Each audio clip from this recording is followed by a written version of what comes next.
गर्मी बढ़ रही थी। ऐसे गर्मी के मौसम में जंगल में रहने वाली नीली कौवी अपने लिए घर बना रही थी, मगर उसे घर बनाना नहीं आता था।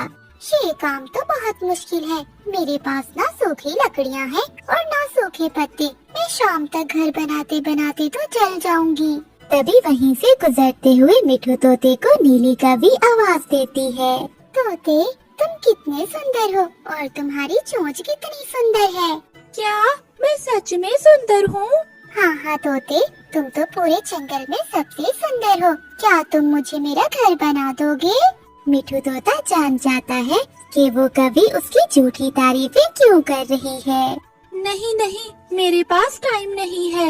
ऐसा कहते हुए मिठू तोता वहाँ से चला जाता है। कालू, ओए कालू, उठो, जाकर जंगल से लकड़ियाँ लेकर आओ। घर की छत ठीक कर लो, धूप सीधा घर के अंदर आ रही है। कालू कालू कालू, जब देखो कालू कालू के तो तुम पीछे ही पड़ गई हो। कभी प्यार से ही बुला लिया करो। काम धंधा तो तुम करते नहीं हो और मैं बुलाऊं तुम्हें प्यार से?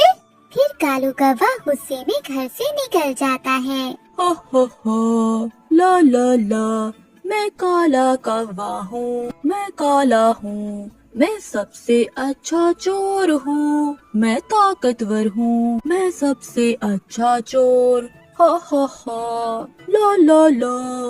कालू कौवा ऐसे गीत गाता जा रहा था कि नीली कौवी की नजर कालू कौवे पर जाती है। ये कालू कौवा तो बड़ा रोमांटिक लग रहा है, ये जरूर मेरे जाल में फंस जाएगा। फिर नीली कौवी कालू कौवे को आवाज देती है। सुनिए सुंदर कौवे, मेरी बात सुनिए। कालू कौवा रुक जाता है, वो इधर उधर देखता है। कक्का, क्या आपने मुझे ही आवाज दी है ना? आप जैसा काला और आप जैसा सुंदर कौवा और कहाँ है यहाँ? आप ही तो हो। ये सुनकर कालू कौवा तो हवाओं में उछलने लगता है। बताइए बताइए, आपने मुझे क्यों आवाज दी है?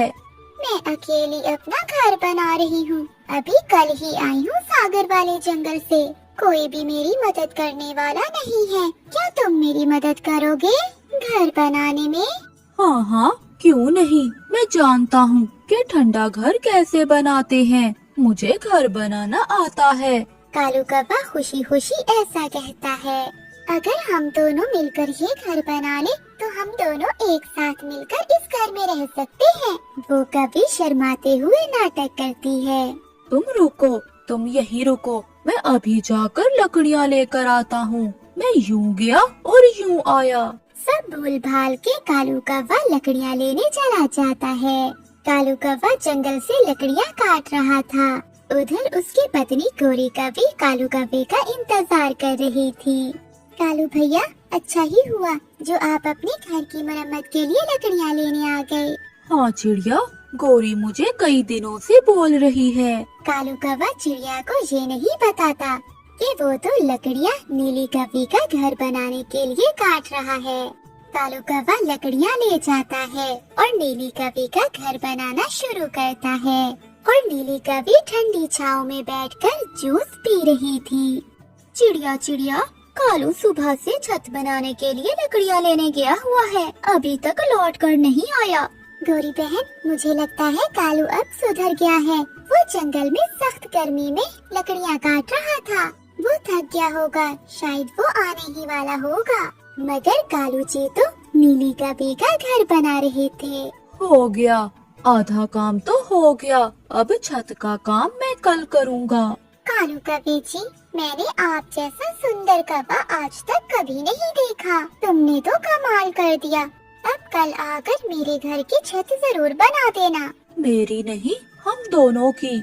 मेरी पत्नी कोरी हर समय मुझसे लड़ती रहती है। अब मैं शादी करके तुम्हारे साथ ही इस घर में रहूँगा। कालू जी, तुमने तो मेरे मुंह की ही बात कर दी। अब जाओ और कल सुबह सवेरे ही आ जाना। कालू कौवा घर चला जाता है। कालू, लकड़ियाँ कहाँ हैं? मुझे तो चिड़िया ने बताया था कि तुम जंगल में लकड़ियाँ काट रहे थे। गोरी, वो बुलबुल बहुत गरीब थी। जब मैंने लकड़ियाँ काट ली तो वो रोने लगी। मुझे उस पर दया आ गई और मैंने सारी काटी हुई लकड़ियाँ बुलबुल को दे दी। दूसरों की मदद कर रहे हो और अपने घर की छत नहीं है। तुम चिंता ना करो, मैं कर लूँगा। रात हो जाती है। मेरे पास आओ, मैं तुम्हारी चोंच साफ कर देती हूँ। तुम्हारी चोंच पर फल लगा हुआ है। इतना प्यार तो मुझे कभी किसी ने नहीं दिया। तुम मेरा कितना ख्याल रखती हो। नीली जी, मैं तुम्हारे लिए जान दे दूंगा। मैं जान भी दे दूंगा। मैं जान। पास पड़ा हुआ झाड़ू उठाकर गोरी कभी कालू के एक लगाती है। उठ जाओ, अब उठ जाओ, सुबह हो गई है और तुम अभी तक सपने देख रहे हो। कालू कौवा जल्दी से उठ जाता है। मुझे जाना था, मुझे सुबह सवेरे एक काम पर जाना था। ऐसे कहते हुए कालू कौवा जल्दी से चला जाता है। आप आ गए, मैं कब से आपका इंतजार कर रही थी। सारी रात तुम मेरे सपनों में आकर मुझसे प्यार भरी बातें करती रही हो। मुझे सोने नहीं दिया तुमने। अब जल्दी से घर की छत मुकम्मल कर लो, फिर सारी रात बैठकर बातें किया करेंगे। मैं करूँगा दूसरों के घर चोरियाँ और तुम्हें ला कर दूंगा अच्छे अच्छे फल। कालू कौवा फिर से काम पर लग जाता है। वो सूखा घास लाता है और वो छत मुकम्मल कर लेता है। सारा दिन धूप में कालू कौवा नीली कौवी का घर बनाता है और शाम तक कालू कौवा नीली कौवी का घर बना लेता है। अब मैं अपना सामान उठा लाता हूँ। मुझे नहीं रहना उस गंदी शक्ल वाली कोरी के साथ। ऐसा कहते हुए कालू कौवा जल्दी से अपने घर जाता है। कालू, तुम कहाँ थे? मैं तो हवाओं में हूँ। अब मैं अपनी नीली जी के साथ उसके घर में रहूँगा। मैं जा रहा हूँ, बाय। कालू रुको, मेरी बात सुनो। मगर कालू कौवा अपना सामान लेकर चला जाता है। देखो नीली जी, तुम्हारा कालू आ गया। चल बुड्ढे, भाग यहाँ से, मेरा घर बन गया। तेरा मेरा साथ यही तक था। अगर दोबारा मुझे आवाज दी तो मैं शोर मचाऊंगी, मैं सबको बुलाऊंगी।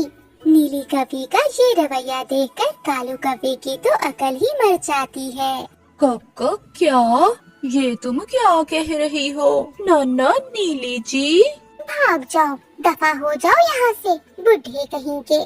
फिर कालू कौवा अपना सामान लेकर नदी पर जाकर बैठ जाता है, क्योंकि उसे मालूम था कि वो अब अपनी पत्नी गोरी कौवी से बहुत पिटने वाला है।